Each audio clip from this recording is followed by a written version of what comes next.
Well, hello, Nats fans, and welcome to another edition of the DoDCast Postgame Show. I'm Drew Douglas, and I'll be your host for tonight.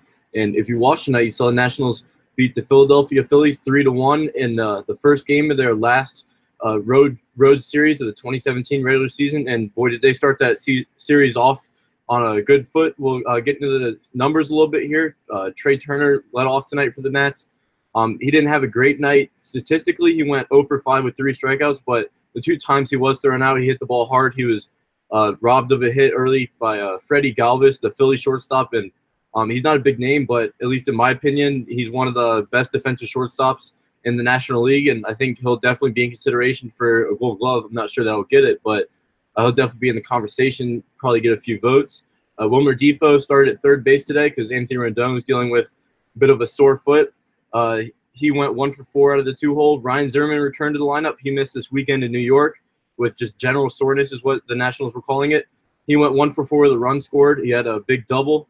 Adam Lind got the start tonight. He was batting cleanup and playing left field, and seems like I say this every single time he's playing. He checked in with yet another hit. He's just been so good. I recently named him Player of the Week over this last weekend, and he's just been amazing for the Nationals this year. I really hope he's back next year. He's eventually pulled from the game for a defensive substitution. Victor Robles eventually took his spot.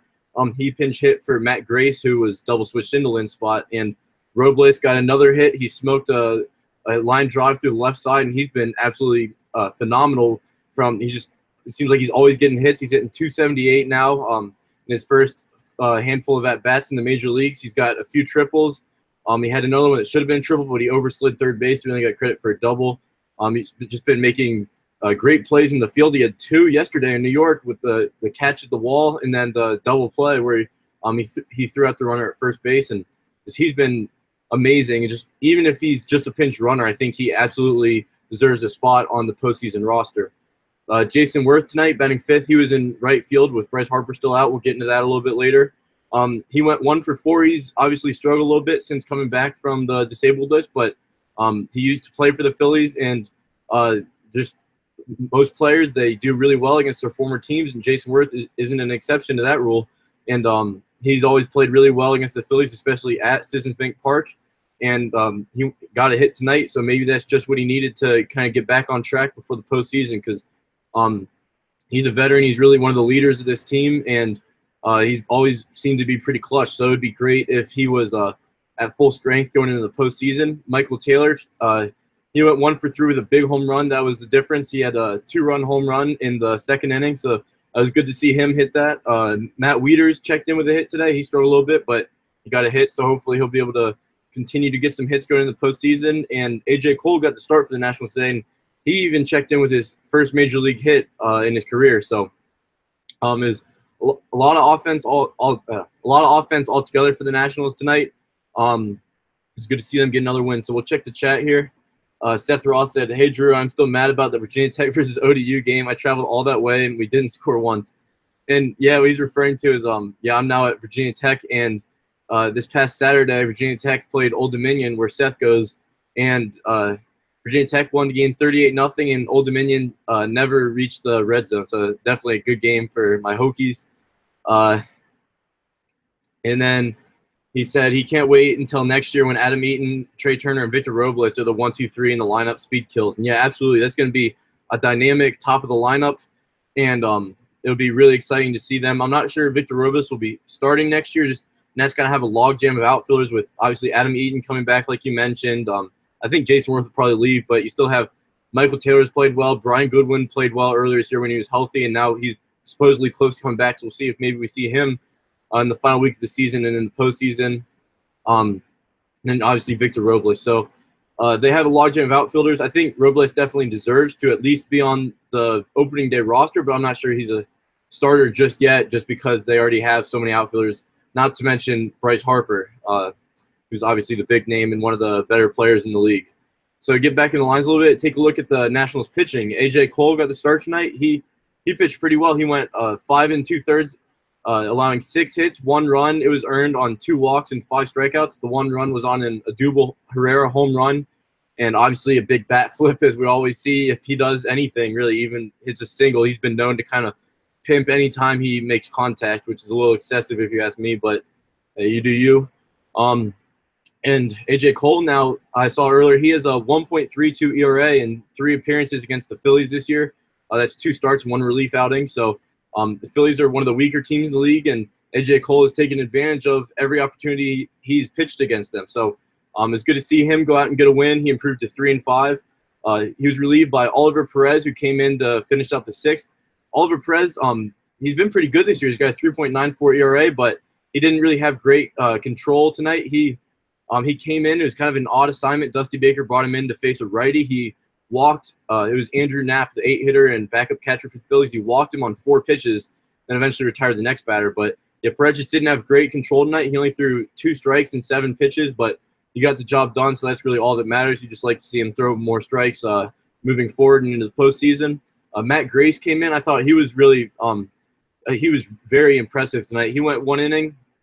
It only took him nine pitches. 8 of those were strikes. It was kind of the opposite of Perez, and he just looked outstanding. He made quick work of the Phillies, and that's going to be an interesting call for Dusty Baker and the Nationals coaching staff moving into the postseason. They kind of have a logjam of outfielders, or logjam of left-handed relievers as well as outfielders. You have Oliver Perez, Matt Grace. They both pitch tonight. Obviously, Sean Doolittle is going to be your closer. He's a lock to make the roster. You have Enny Romero, Sammy Solis. So there's a lot of lefties that are all pitching pretty well out of the bullpen, and it'll be an interesting decision for the Nationals coaching staff to see how many of them they're going to take and put on the postseason roster once you don't have expanded rosters anymore come October. Matt Albers came in and pitched the 8th inning. He threw a perfect 8th. He got his 14th hold of the season, and Sean Doolittle came in the 9th. He threw a perfect inning with a strikeout, and he is now a perfect 21 for 21. He is now a perfect 21 for 21 in save opportunities with the Nationals.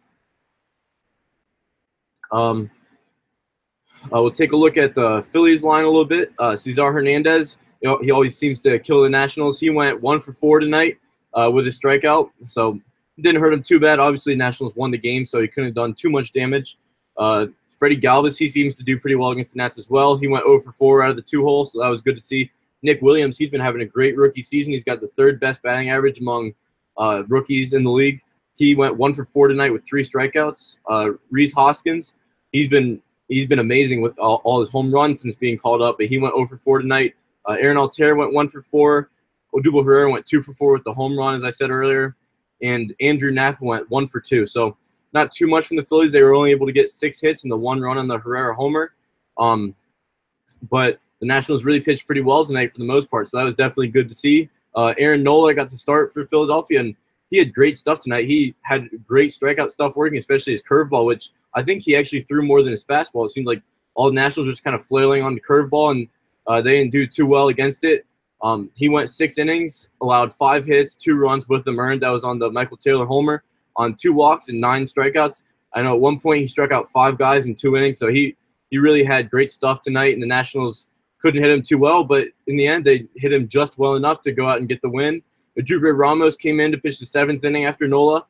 He threw a perfect inning with 2 strikeouts. He's been pretty good for them this year. And then Victor Arano, the 22-year-old reliever, this is the first time the Nationals have seen him.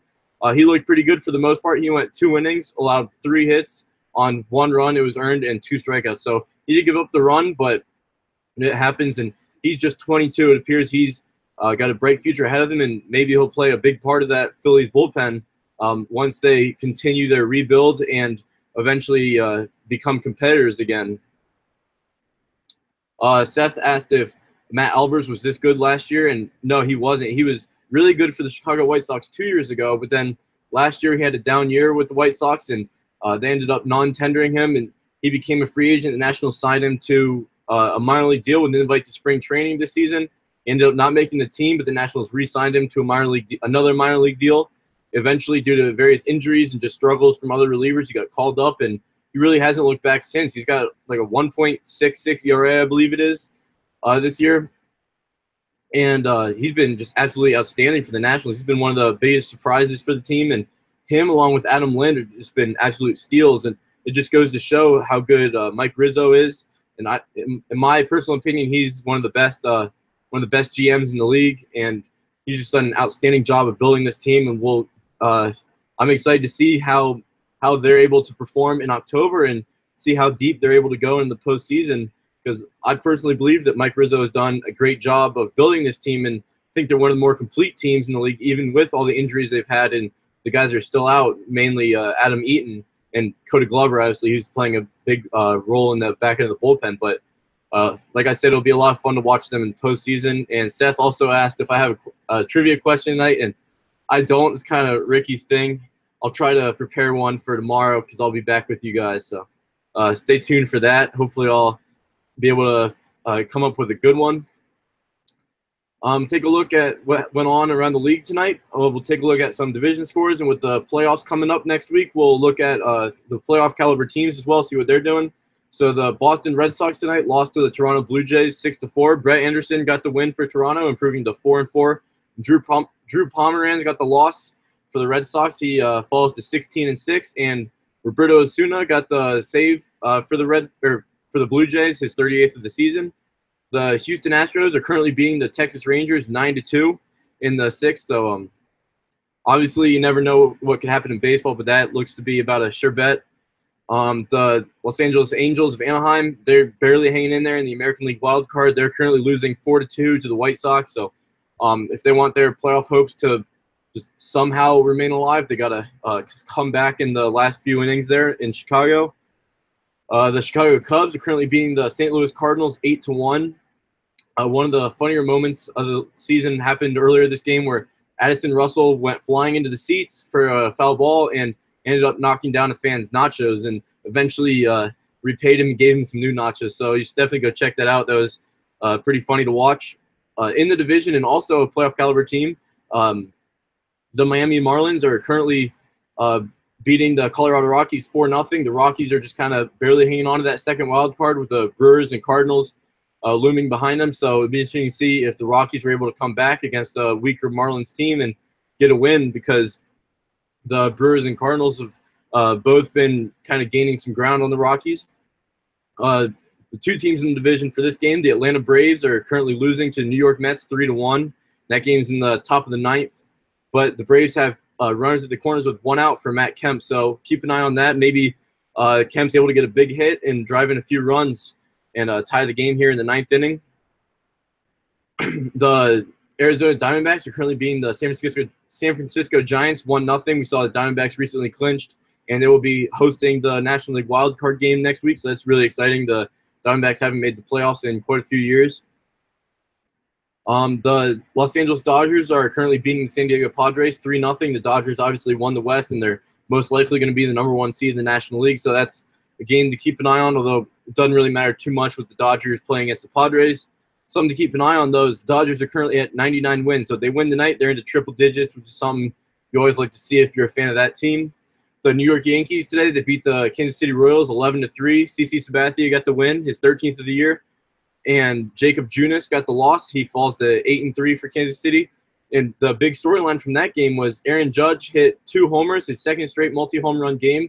And the first homer, he tied the rookie record for home runs in a season, tying Mark McGwire. And the second homer, he set a new record. So Mark McGwire now only has the second most home runs for a rookie, and Aaron Judge just continued his unbelievable rookie season. He's somehow still hitting 280-something despite not doing much for most of the second half, and he got 50 homers. So that's been an unbelievable season, and it'll be interesting to see how many homers he ends up with, because there's still a few games to go.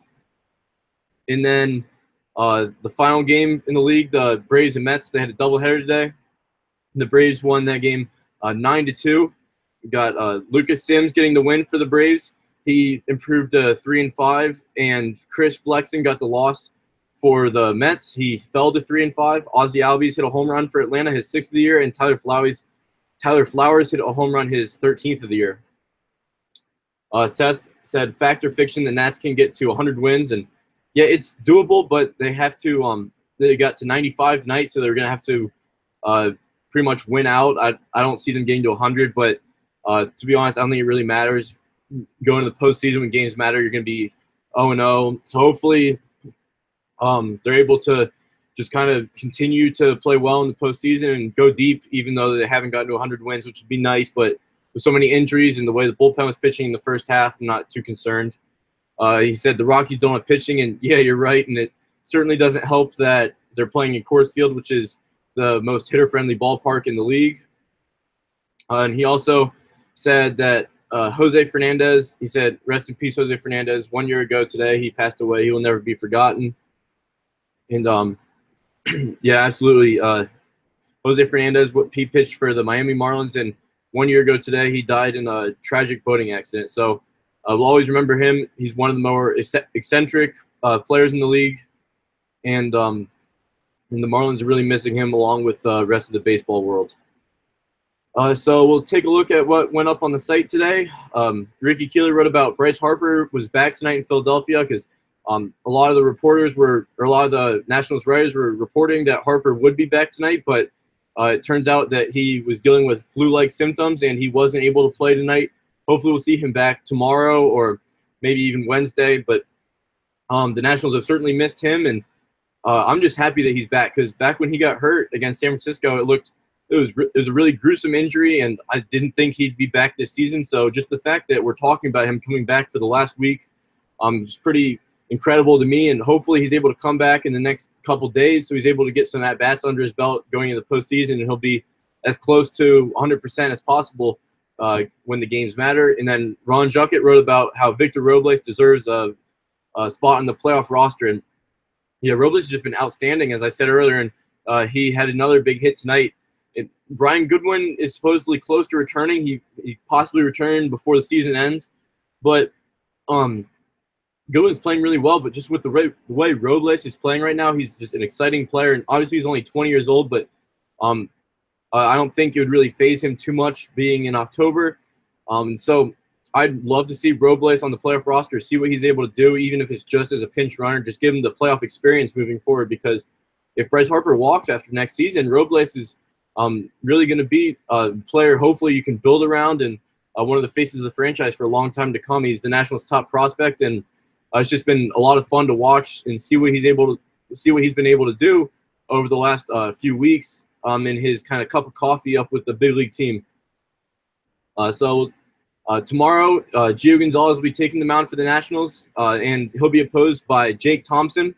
And a guy to keep an eye on tomorrow is Daniel Murphy, and 7 career at-bats is a small sample size, but he's a career .571 hitter against Jake Thompson. So he's hit him pretty well in the past, and hopefully has another big day tomorrow. Kind of looking at the Phillies numbers against Gio Gonzalez, Andres Blanco hits him well. In 13 at-bats, he's a career .308 hitter. And Cameron Rupp hits him pretty well. In 14 at-bats, he's a .357 hitter. So we didn't see either of those guys tonight, Blanco or Rupp, but we'll probably see them in the lineup just based on previous at-bats against Gio Gonzalez. They have hit him pretty well throughout their career. So it'll be interesting to see what Pete Mackanin decides to go with tomorrow. So that about covers it for tonight. We'd appreciate it if you would give this video a like and subscribe to us on YouTube. If you'd follow us on Twitter, you can follow us at District on Deck. Or if you want to follow my personal account, you can follow me at DrewRD98.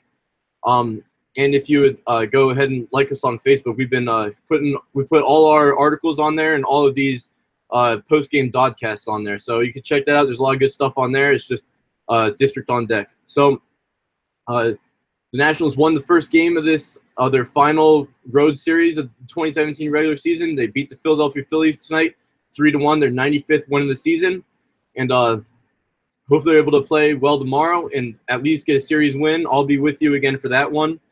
Before I hand things off to Ron for the final road game of the 2017 regular season. So thank you for watching tonight. It was a lot of fun watching the Nationals beat the Philadelphia Phillies 3-1, another big win. And so I'll be back with you tomorrow. Thank you again for watching tonight, and have a great night, everybody.